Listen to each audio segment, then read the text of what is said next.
कि साल भर आप नारा लगाते हैं बिहार फर्स्ट बिहारी फर्स्ट, और जब टिकट देने का बारी आया तो उस समय आपका बहनोई फर्स्ट, जीजा फर्स्ट, दीदी फर्स्ट, परिवार फर्स्ट होगा। ये पूरी लड़ाई तो भाई इसमें डेमोक्रेसी कहाँ है? लोकतंत्र जो होता है ना कि by the people for the people, जनता के द्वारा और जनता के लिए। अरुण भारती को जमुई की कितनी जनता पहचानती है? तो उनको एक ऐसा प्रतिनिधि मिलेगा जिनको 5 साल ये समझने में ही लग जाएगा कि जमुई की समस्या क्या है। देखिए, जमुई को एक तरीके से कहिए तो ये लोग प्रयोगशाला बना दिया है। एक्सपेरिमेंटल हाउस होता है ना, उस तरीके से उसको प्रयोगशाला बनाया गया। तो वैसे व्यक्ति को टिकट देना क्या माना जाएगा? क्या ये परिवारवाद नहीं है? और अगर ये परिवारवाद नहीं है तो फिर तेजस्वी यादव को सीएम बनाना है, जो लालू सपना देखते हैं, वो कहां से परिवारवाद हो जाता है? दोस्तों, बिहार में एनडीए के सीट शेयरिंग का फॉर्मूला तय होता है, जिसमें 17 सीटें Bhajpa, 16 seat JDU, 5 seat LJP यानी कि लोक जनशक्ति पार्टी चिराग पासवान को मिलती हैं, और एक सीट उपेंद्र कुशवाहा और जीतन राम मांझी को के खाते में जाती हैं।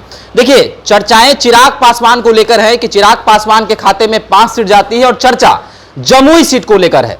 जमुई सीट से चिराग पासवान के जीजा अरुण भारती को चुनावी मैदान में उतारा जा रहा है। सिंबल टिकट भी दे दिया गया है। तस्वीरें सोशल मीडिया पर काफी वायरल है। देखिए, जमुई सीट को लेकर मेरे साथ बात करने के लिए मेरे सहयोगी उदित तायन मौजूद हैं। उदित जी, जमुई सीट अरुण भारती को चुनावी मैदान में लड़ाना, चर्चाएं अब ये हो रही हैं कि चिराग पासवान अपने जीजा को चुनाव में उतार रहे हैं। अरुण भारती का नाम तक लोग नहीं जान रहे हैं, क्या कुछ कहेंगे इस चीज को लेकर?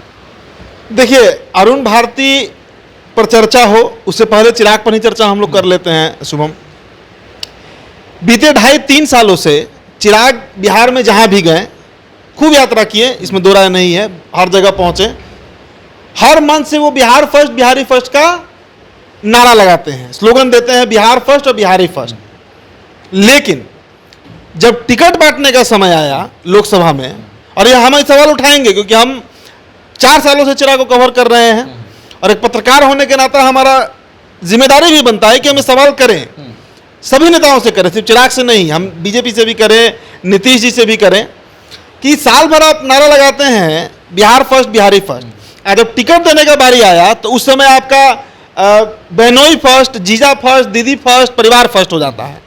भाई, जमुई आपको 2 बार जिताया, जमुई में आपके खिलाफ बड़ा एंटी इनकम्बेंसी है, इस बात से इनकार नहीं किया जा सकता। जमुई में हम खुद घूमकर जमुई आए हैं।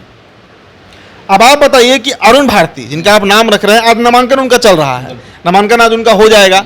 चिराग पूरा उनका फील्डिंग जो है वो किए हुए हैं, परिवार के सदस्य हैं, अपनी बहन के पति हैं, पारिवारिक हैं, इसमें दो राय नहीं है कि चिराग को करना चाहिए। लेकिन जिस लोकतंत्र की बात होती है और जिस परिवारवाद के खिलाफ प्रधानमंत्री बात करते हैं, बार बार हर मंच से कहते हैं लालू परिवार को घेरा जाता है, तो भाई एक बात बताइए कि रामविलास पासवान के समय भी पशुपति कुमार पारस को आगे बढ़ाना, रामचंद्र पासवान को आगे बढ़ाना, प्रिंस पासवान को आगे बढ़ाना, फिर चिराग पासवान को आगे बढ़ाना, और उत्तराधिकार का लड़ाई होना कि हमारे पिता की पार्टी है तो हमारे भाई की पार्टी है।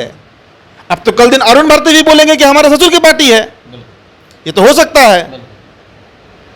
ये पूरी लड़ाई तो भाई इसमें डेमोक्रेसी कहाँ है? लोकतंत्र जो होता है ना कि by the people for the people, जनता के द्वारा और जनता के लिए। अरुण भारती को जमुई की कितनी जनता पहचानती है? हम अगर उनकी तुलना करें उधर से जो प्रत्याशी हैं, क्या नाम है, अर्चना रविदास, वो तो फिर भी 6 महीने 8 महीने से क्षेत्र में घूम रही हैं। मेरी मुलाकात उनसे नहीं है, लेकिन उनके सोशल मीडिया को देखकर समझ में आता है कि अर्चना रविदास उस क्षेत्र में घूम रही हैं, तो उनको सिंबल मिला, समझ में भी आता है। अरुण भारती तो एक्सीडेंटली भी जमुई नहीं गए हैं कभी, मतलब होता है ना कि बाय मिस्टेक भी कहीं चले जाना। अगर उनसे पूछा जाए कि जमुई का नक्शा कैसा है, बॉर्डर कैसा है, उनको नहीं पता होगा। और ये उन पर हम कोई दोषारोपण नहीं कर रहे हैं, वो दिल्ली में रहे हैं, रहने वाले शायद यहाँ के हैं, आपको शाहबाद रोहतास साइड के हैं, तो अरुण भारती पर हम सवाल नहीं उठा रहे हैं। हम, मेरा जो चर्चा है वो चर्चा का केंद्र ये होगा कि जमुई को एक ऐसा प्रतिनिधि मिल रहा है, अगर जीत गए तो, अरुण भारती अगर जीत जाते हैं तो उनको एक ऐसा प्रतिनिधि मिलेगा जिनको 5 साल ये समझने में ही लग जाएगा कि जमुई की समस्या क्या है। उनको 5 साल तो पहले अंडरस्टैंडिंग में लग जाएगा कि जमुई लोकसभा कॉन्स्टिट्यूएंसी जो है उसका मूलभूत समस्या है क्या, वहां पर केंद्रीय विद्यालय का क्या हाल है, जिसकी चर्चा चिराग करते भी हैं बार बार, वहां पर केंद्रीय परियोजनाओं को कैसे लागू करना है, कौन कौन सा परियोजना है, समझने में 5 साल निकल जाए। तो अल्टीमेट सफर कौन होगा? जमुई का जनता होगा, वोटर होगा, जो शायद सेंटिमेंट में आकर या तो अर्चना रविदास को वोट करेगा या फिर अरुण भारती को वोट करेगा। लेकिन बड़ा सवाल वही है शुभम कि ठीक है, आप अरुण भारती को टिकट दे रहे हैं, लोकतंत्र है, डेमोक्रेसी है, कोई भी लड़ सकता है चुनाव।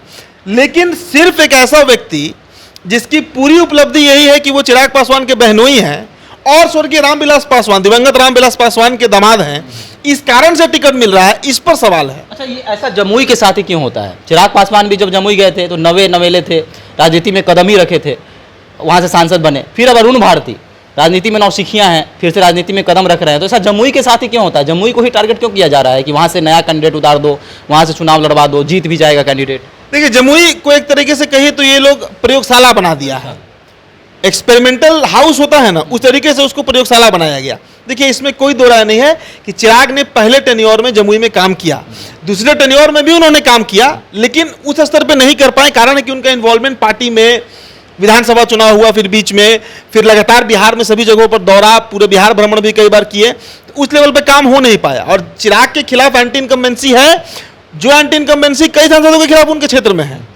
तो ऐसे में चिराग, और जबकि चिराग कहे भी थे कि जवान होकर यहाँ पर आया हूँ, युवावस्था में आया हूँ, किशोरावस्था में और बुढ़ापे में यहाँ से जाऊँगा, तो फिर जमुई छोड़ना, हाजीपुर आप लड़िए, हाजीपुर की कॉन्स्टिट्यूएंसी रही आपके पिता की, उसमें दो राय नहीं है, लेकिन जमुई से कई नामों पर चर्चा थी भाई। संजय पासवान का चर्चा था वहाँ से, देखिए हम नाम भूल रहे थे, संजय पासवान का चर्चा था कि उनको वहाँ से तो टिकट मिलेगा, कई दिनों से वहाँ पर काम कर रहे हैं, और इनकी पार्टी से कई कार्यकर्ता हैं जो वहाँ से काम कर रहे थे।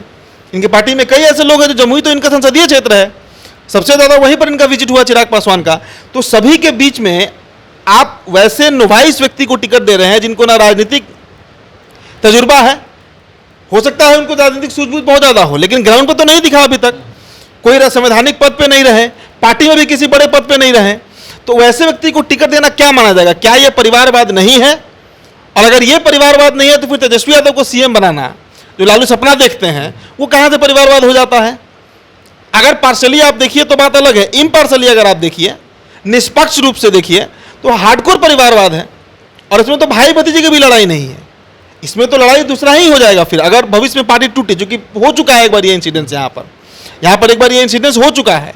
सगे भाई ने धोखा दिया था, जैसा कहते हैं चिराग पासवान कि सगे भाई हैं पशुपति कुमार पास रामविलास पासवान के, जब वो सगे नहीं हो सके तो यहाँ तो दूसरा मामला है। तो खैर वो भविष्य का बात है, उस पर अभी हम नहीं जाएंगे। हमारा मूल तत्व तो सवाल यही है कि साल भर बिहार फर्स्ट, बिहारी फर्स्ट का गाना गाने वाले चिराग पासवान टिकट देने समय जीजा फर्स्ट और दीदी फर्स्ट पे कैसे चले जाए, यही हमारा सवाल है। चलिए, तो अरुण भारती को टिकट दे दिया गया है, आज उन्होंने नामांकन भी कर दिया है, और अब लोग यह चर्चा करने लगे हैं कि बिहार फर्स्ट, बिहारी फर्स्ट करने वाले जो चिराग पासवान है, वह अपने परिवार के लोगों को टिकट क्यों दे रहे हैं, उन्हें क्यों आगे बढ़ा रहे हैं, और जमुई ही प्रयोगशाला क्यों बनते जा रहा है, वहां से ही नए उम्मीदवार को क्यों लड़वाया जाता है। तो आपकी क्या राय है जमुई को लेकर? अरुण भारती को टिकट दिया गया है, इसको लेकर आपकी क्या राय है, आपका क्या कहना है? आप भी हमारे साथ जरूर साझा करें। धन्यवाद।